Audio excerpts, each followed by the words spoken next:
It's the Worldwide Sports Radio Network. Got a very familiar face with me once again. Chuck, it's good, bro. Nothing much. Chilling. How are you? Can't complain. A lot going on in sports. So today we got a few topics to talk about. Going to be a relatively quicker show than usual. We got Steph Curry. Is he emerging as the best player on planet Earth? And then I want to talk about Aroldis Chapman. Chapman is having arguably the best start to any year of his career. Looks like the best version of himself. What's actually the secret why he's been so successful this year? And then also, we know the biggest news in sports probably right now. Aaron Rodgers wants out of Green Bay, wants the GM fired if he's going to return to the team. And if we have some time, we'll touch on a little draft recap. So to start, let's start with some NBA a little bit. What's your initial reaction of Steph Curry? Steph Curry is just he's in another world right now. There is just nobody on his level. Is it safe to say he's the best player on planet Earth? Well, to start out, I love Steph. Probably one of my favorite players that will ever play the game. Probably because he's a point guard, a position that I played when I was younger, and he loves to shoot the ball, something that I like to do as well, even though I wasn't as good as he was. But to go as far as to say he's the best player in the world, I think that's more of a prisoner of the moment kind of thing. I think LeBron will always be the best player as long as he laces his up, unless he has a significant decline in any of the years, after this one, as he, approaches 40 years old, which is mind-blowing to say. But we always got to remember, Steph is always going to be probably a top 3, I guess, definitely top 5, top 10, however you want to view it. He's always going to be a top player in the league, but I don't know if he's the best. I don't know if I would put, players and like everybody in the NBA below him. So, I mean, you can make the argument maybe he's 2 behind LeBron, but I think LeBron will always be number 1. Let me tell you, Wardell Stephen Curry is the greatest basketball player on planet Earth. I've been a guy who's not necessarily one to want to have this conversation during the middle of a season because, again, you can accuse me of being right now as a prisoner of the moment. I understand that. And I believe this is a topic you need to have during an offseason. Guys get hot. Guys get cold. Some guys really go off during the playoffs, which is where you're really going to make your name. As Kenny Smith once said, you make your name in your regular season, you make your fame in the postseason. I get all that. But right now, as we stand today, what Steph Curry is doing with this garbage roster, he's the best player in the world. LeBron James is not the same guy he was 3 to 5 years ago. When Steph, we thought had for a split second, was the best player in the world in 2016, LeBron reminded us in the playoffs and the finals that he's the guy. He's still the best player in the world. Well, again, he's not the guy he was then. So we can't compare 2016 to right now. Because arguably, we had this conversation last week, this is arguably Steph's greatest year of his career. Remind you, the Warriors were the worst team in basketball last year. They had the number 2 overall pick and the worst record in the league next to the New York Knicks. A year later, their roster did not get better. Steph is just healthy. And that's why they're 33 and 32 right now, with a playoff berth. If we're talking about carrying a team, LeBron James can't carry a team like he used to. LeBron used to take any team, no matter how garbage they were, he would find some way to drag them to the finals through the Eastern Conference. He cannot do that anymore. For him to make a finals and win championships, he needs an Anthony Davis to give you 25-30 a game with 10-plus boards and be arguably the best player on the court. He needs a second ball handler in Dennis Schroeder, runner-up for 6th Man of the Year, give you close to 20 points a game, can facilitate. Montrezl Harrell's another key role player. Then you had Andre Drummond. This is LeBron's best team in terms of a roster around him in his entire career. He's just not the guy he was in year 15 or year 13 that he is in year 18. It's not a knock on him. It's just the truth. Father Time is undefeated. He's getting old. He's not the same guy he used to. Whether it's LeBron, Kevin Durant, we know Kevin Durant can't carry a team the way Steph Curry's doing it right now. Because everywhere he's been with a fully loaded, stacked roster, and that's how he wins. Kawhi Leonard. Kawhi's been a guy that you put on any team, and he's gonna get any team over the hump. He's not a guy who could carry a team either. We've seen it in San Antonio. He couldn't carry a team. He had the greatest coach with him in Greg Popovich. He had a loaded roster around him.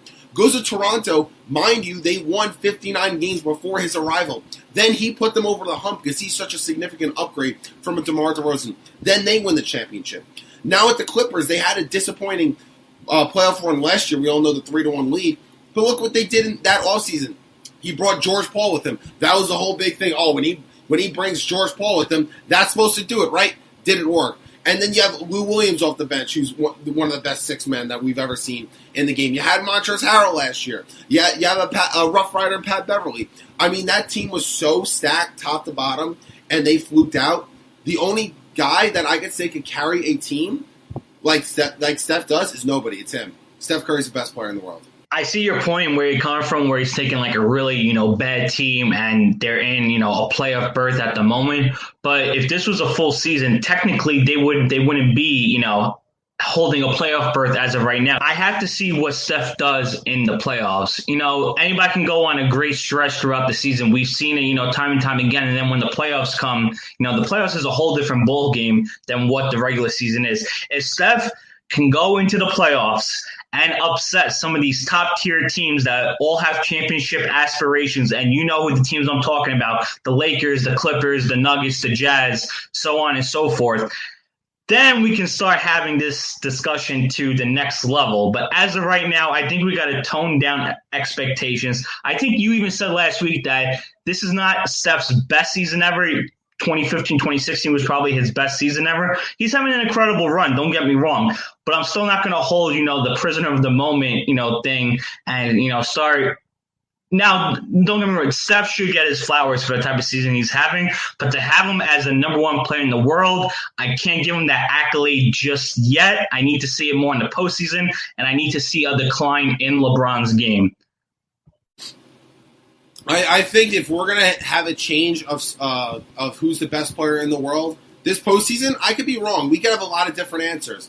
Maybe the Warriors don't even make the playoffs, or Steph does not perform the way he is right now in the postseason. But LeBron does not look like LeBron James. That's a big concern. Kevin Durant has played about 30 games in a span of 750 days. Kawhi Leonard, he has a lot to prove himself. So, this postseason, I think we'll get a lot of answers. But what Steph is doing right now, the way he could change the outcome of a game, the way he could change momentum, and the way he could carry a team is something I just don't believe any player has the luxury to do that. LeBron needs to work and have a monster performance to give you a monster fourth quarter, to get 25 points in one game. And a breakout game from him is getting like 30. He's not the same guy he was 3 years ago or 5 years ago or 8 years ago. He simply does not have that anymore. Is he the best passer in basketball? Sure. I just don't think he could carry a team the same way. But for time purposes, I want to move on to another subject, talk a little bit about Major League Baseball. Aroldis Chapman. Chapman's had a few disappointing postseasons in a row. The Jose Altuve in 2019. Last year, blew another opportunity in the playoffs. But this year, he looks like a different animal. And there is a little secret behind why he's been so successful. I believe he has 22 strikeouts in 9 innings, 5 for 5 in saves, 3 walks. He's been as close to untouchable and automatic as they come. And I think it's pretty safe to say he's the best relief pitcher in Major League Baseball. What have you seen from Chapman where you think why he's being so successful? He's adjusted to the times. Yes, it's crazy that guys can go out there, throw 100, 101, 102, 103, and so on. But players nowadays can sit on that and hit those pitches. It all comes down to your secondary pitches, and you see Chapman throwing that splitter, which is nasty. So now players don't only have to worry about his fastball, but don't forget Chapman also has I believe he throws a curveball, if I'm not mistaken, and now he throws a splitter on top of that. So that's just a third pitch now players have to, be on the lookout for. Think about Chad Green, for example. Chad Green came up. They tried him out as a starter. Didn't work out so well. They turned him into a reliever, and nobody was touching him. But then players started to pick up on his fastball, and he started to get hit around. So, and I even said, I was like, Chad Green needs to incorporate secondary off-speed pitches in order to be successful. And he started doing that. And that's what Chapman is doing now. He's added another element to his game.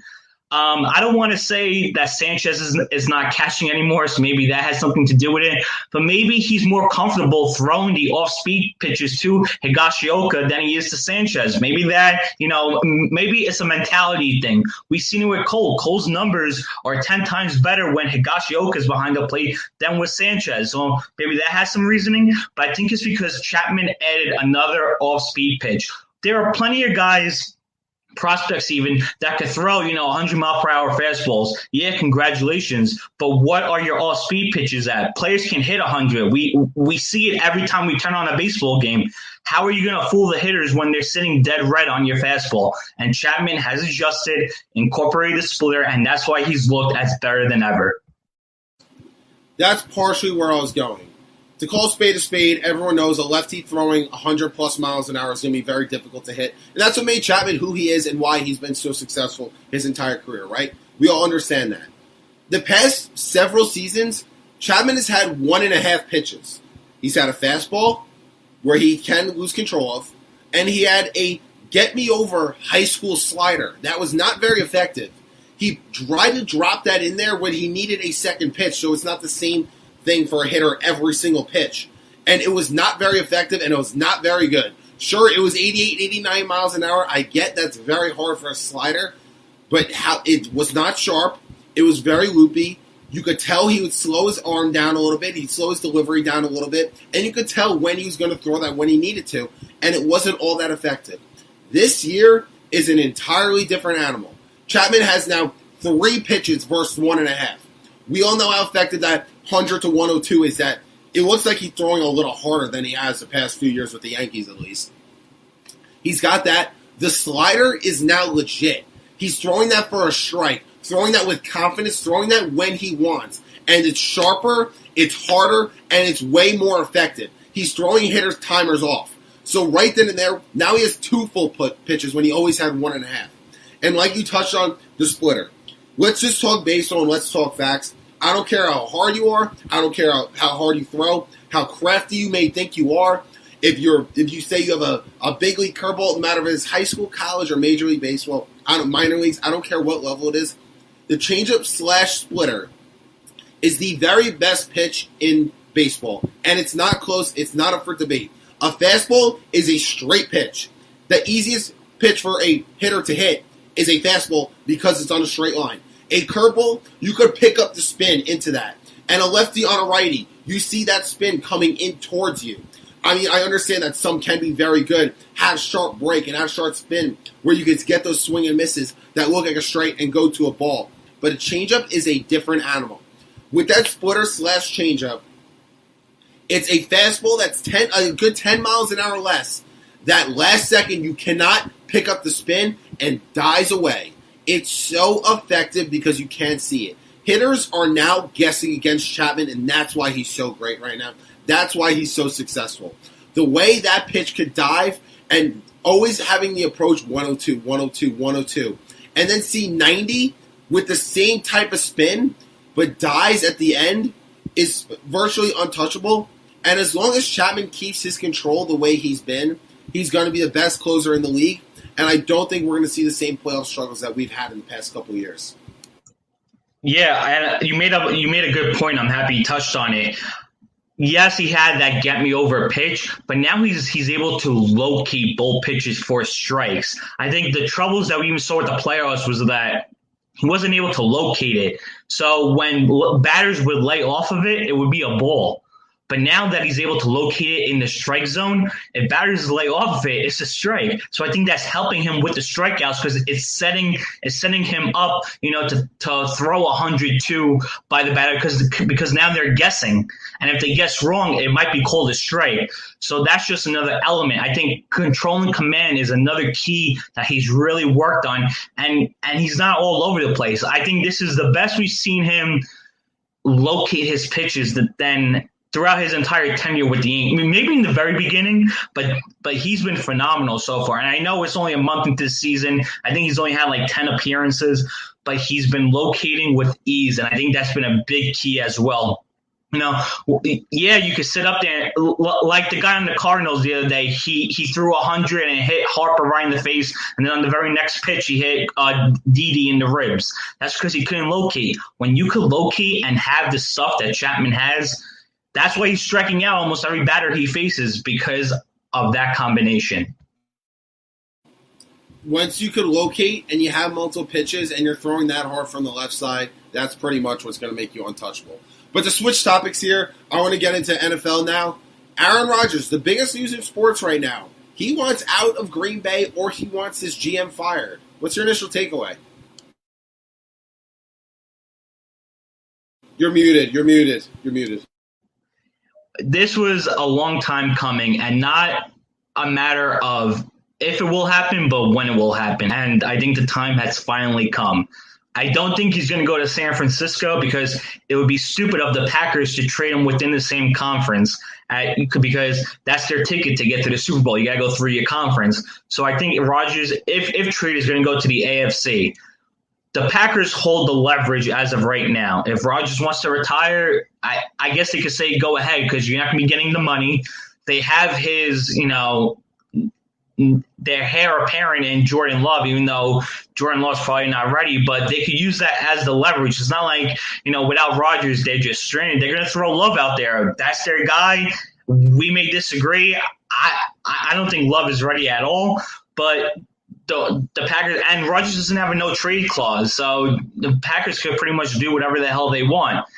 But I think he will get traded. I think it's such a bad relationship, and you don't want that leaking into the season because when things go sour, they go sour. If he does get moved, I think Denver makes a lot of sense, but I think the Raiders are crazy enough. We know how John Gruden is. I think they're crazy enough to throw multiple picks, multiple players, basically the whole house at the Packers just to get Rodgers. Would Rodgers put them over the top? I don't think so. But I would really like to see Rodgers in Denver with their running backs and Melvin Gordon. They just drafted the kid out of UNC. They got Jerry Jeudy. Cortland Sutton is coming back from ACL surgery. Noah Fant is a great tight end, up and rising. They have a solid defense. So I would love to see Rodgers playing Mahomes twice a year, playing Herbert twice a year, and battling in the AFC.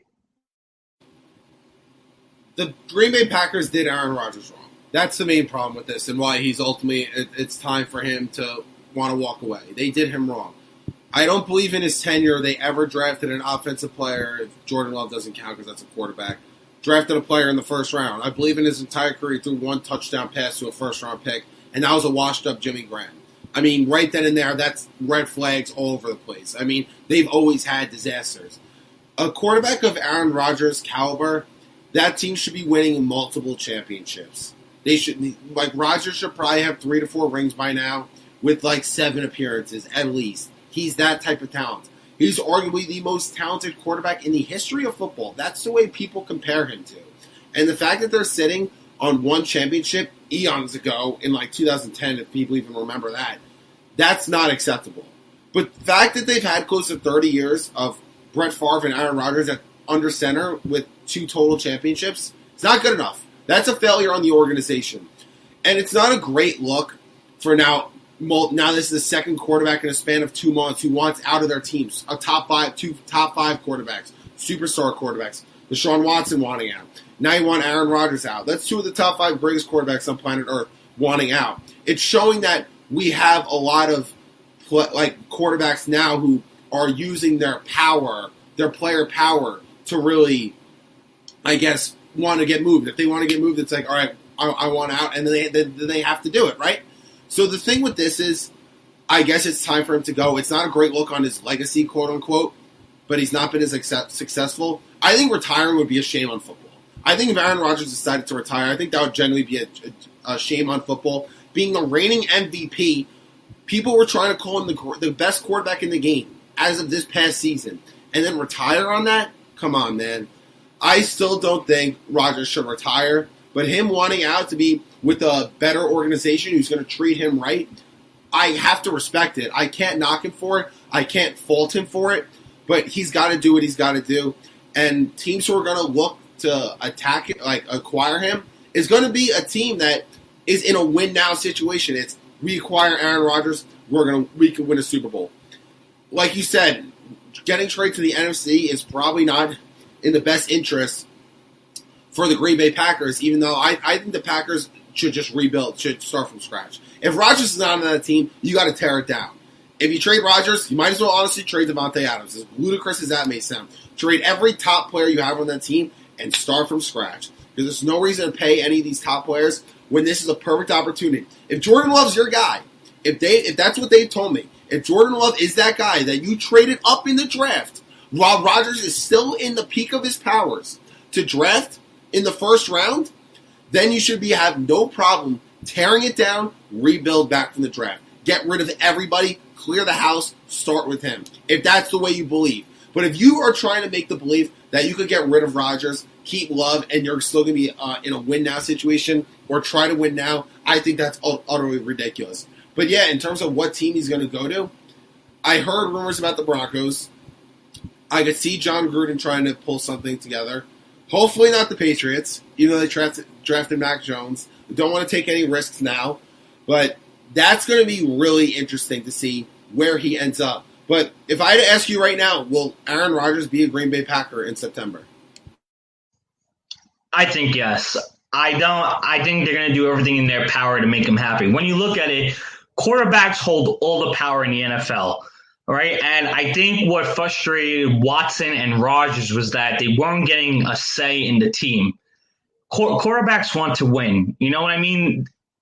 Everyone, when you associate teams, you look right away at the quarterback. We're not looking, at the offensive lineman, maybe the edge rusher. We're looking at the quarterback. If you go ask, any casual fan who's the quarterback of this team, they're going to know it. But if you ask them, who's the starting, middle linebacker, they're going to have no idea.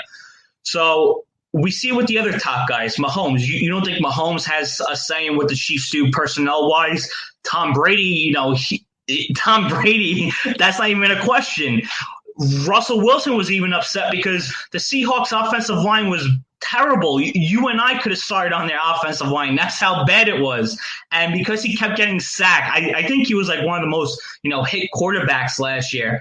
But the Seahawks didn't address their offensive line. Russell Wilson wants to win a championship, but he saw everybody in his division getting better, but yet the Seahawks weren't doing anything. So that's why he was getting frustrated. So I think it comes down to quarterbacks want the talent around. They want the team to address their needs. They don't care about the other, problems or whatnot. They want to be surrounded with weapons and a foundation up in front. And I think we saw that with what the Jets are doing. The Jets have 20 billion, holes on their roster. They didn't care one bit. They got an offensive line for their quarterback. They got a wide receiver for their quarterback. They got a running back for their quarterback. They signed an undrafted tight end for their quarterback. So it's all about building around your quarterback. It's a quarterback-driven league. We've said that numerous times. And I think Rodgers was just fed up of him having Devontae Adams and then the basic, scraps of the wide receivers. He wants talent on his team, and he just got fed up to the point. And then they bring in his replacement when he has another couple of years left on his contract. That was a terrible move. But now I think they're going to make moves in order to make Rodgers happy, and I think he'll start for the Packers week 1. As Terry Bradshaw called Rodgers weak for wanting his GM fired, what do you make of that? Is it a weak move? No, because like you said, when you have a quarterback of Rodgers' talent, how are you guys not competing for more Super Bowls? How are you not advancing in the playoffs? You need to build a team around your quarterback. How many passes are guys going to get before they get fired? The Packers, this year, maybe last year, we saw them as a Super Bowl caliber team. But other than that, we saw the Vikings win the division, the Bears win the division. When have the Packers been, the top dog year in and year out? Especially when you had Rodgers, playing at the level that he plays. He just won an MVP and they couldn't get to the Super Bowl. And you got to look, because their corners are so bad, they got burnt by Tom Brady and company. So it goes to show, if your GM can get you over the hump, yes, it's nice to make the playoffs and whatnot, but you need to eventually get over the hump and make the moves that you wouldn't make necessarily on any other given year. But if you want to make the move to get you over the hump and get you to a Super Bowl, you need to do that. The Packers could definitely went out at the trade deadline and got a wide receiver, but they didn't. That was probably their biggest need, was getting another wide receiver. And what happened to Devontae Adams when they faced Tampa? They played 3 guys, and they kind of boxed them in, and he didn't show up. So that goes to show they needed another wide receiver to take attention away from Adams, and they didn't do it. So Rodgers, I mean, in a way, yes, it's wrong for him to, the general manager to get fired because he's just a player. But we would call for the GM's head too as fans. Why are the Packers not going to the next level? And it falls back to the general manager. Right. I mean, there's times where you could say Rodgers should have been blamed for them not winning. This year, you could argue that to an extent. I mean, I think the play before halftime, Brady throwing that pet bomb to Scotty Barnes, was a complete defensive breakdown on the last play of halftime. That is just simply inexcusable. And then the first play out of halftime, Rodgers throws to Aaron Jones. He gets blasted, and then that's a fumble. And then right then and there, Brady throws a touchdown pass the next play. So I mean, right then and there, that's what's really hurting the Packers. Like, little things like that is why you've seen them not be successful. You had that shootout against the Cardinals, I believe it was, in an NFC wildcard game. It was in the 40s or 50s, if I remember correctly. And then that's how they lost the playoff game. The NFC Championship against the Seahawks. And then you have, there's one I'm missing. What's the other heartbreaker one? Oh, right. The divisional round against the Cardinals, where Rodgers throws that insane Hail Mary, right? The last play of the game. And then what do you know? First play on overtime. Larry Fitzgerald runs the entire field and then it's 1st and goal to 1. And I mean, that's how he goes down. So I mean, multiple things like that is what's really killed the Packers ultimately. I think you can blame Rodgers for them not winning championships, but also I think it's complimenting them, like their GM, not putting them in successful situations. But we got one more topic to wrap up the show, and the NFL draft. The Jets got their guy, Zach Wilson. Trevor Lawrence goes number 1, as we should. We've seen the Bears move up to get Justin Fields. What's your overall takeaway on the draft? Oof, I mean, there were a lot of things happening. This was one of probably the most hyped drafts that I can remember in such a long time. And it's crazy to think that we knew who the top 2 picks were going to be, and the excitement was still there. I enjoy what the Jets – at first, I didn't enjoy what the Jets did. I thought there were areas of need that they kind of shied away from. But we've been held to watching an Adam Gase offense for the past 2 years. I was like, you know what? Screw it. Go all offense. Throw Zach Wilson a bunch of new toys and just let him rock. I don't care if we lose games, 50-40. I want to see points scored. We have a defensive-minded head coach. We have 2 first-round picks next year. We'll worry about defense then. And if the Jets do bad and they end up with like another top 5 pick, now they can trade out because they don't need a quarterback. So they set themselves up nicely. But I like what the Bears did. They traded up. They got Justin Fields. Great move. I'm so happy the 49ers didn't go with Mac Jones at 3. I think that would have been a terrible, terrible, terrible mistake. I'm happy Mac Jones fell to 15 to the Patriots. I don't know why the media loves Mac Jones. They're like all over this guy as if they're basically giving Mac Jones the hype that Trevor Lawrence was getting. Like that's how asinine it's been. And it honestly makes me sick. And I'm shocked a lot of guys that had first round grades really fell. Like the guy Tevin Jenkins, offensive tackle out of Oklahoma State, he fell into the second round. Elijah Moore, who the Jets took, he fell. Jabril Cox, who I thought was a solid linebacker out of LSU, he fell to I think the 4th round or something. Like he had a crazy drop. And a lot of guys fell, and I think that was because teams weren't able to bring guys into their facilities, for pre-draft, workouts and interviews, etc. So I think that hurt stock in a way, but it was a deep draft to begin with, and I think the only teams that really lost, Houston, because they didn't have their first 2 picks, and they were brutal last year. I don't know what the hell the Saints are doing. They're all over the place. The Chiefs, they stacked up their offensive line. Ravens got a wide receiver for Lamar Jackson. Packers got a receiver for Aaron Rodgers. They got Amari Rodgers, so now you got A-Rod and A-Rod, which is going to be kind of cool if Rodgers stays. But other than that, I like what a lot of teams – I like what the Giants did, trading out of the pick. They still got a couple of guys, so – I can't really, criticize teams too much, but it was a good, fun draft all in all. Running out of time, but I got one more question. The Jets getting Zach Wilson with the second overall pick. A lot of people are concerned about the competition he played. He had that bad loss against Coastal Carolina. Is that really a concern? Did they really screw up this draft not getting a Trey Lance or even a Justin Fields? What do you really make on the Jets situation? Did they make the right move? Like I've told you before, I've liked Zach Wilson. I like Justin Fields. I like Lance, but he was probably going to have to sit a year, so the Jets weren't going to take him. All in all, yes, Zach Wilson played against, bad competition, but who do you think Zach Wilson had on his team? Well, it's not like Zach Wilson had, the Patriots. He was playing with the Patriots against, like Texas Southern or something. He was playing with guys who were now real estate agents and accountants. That's who he was throwing the ball to. That's who was blocking for him. Do you think those guys are going to be, I think only maybe one got drafted and like two more were undrafted free agents that got signed. But who was Zach Wilson playing with? So I hate that argument. Yeah, he played against nobody. Well, he had nobody on his team also, so it kind of, cancels out.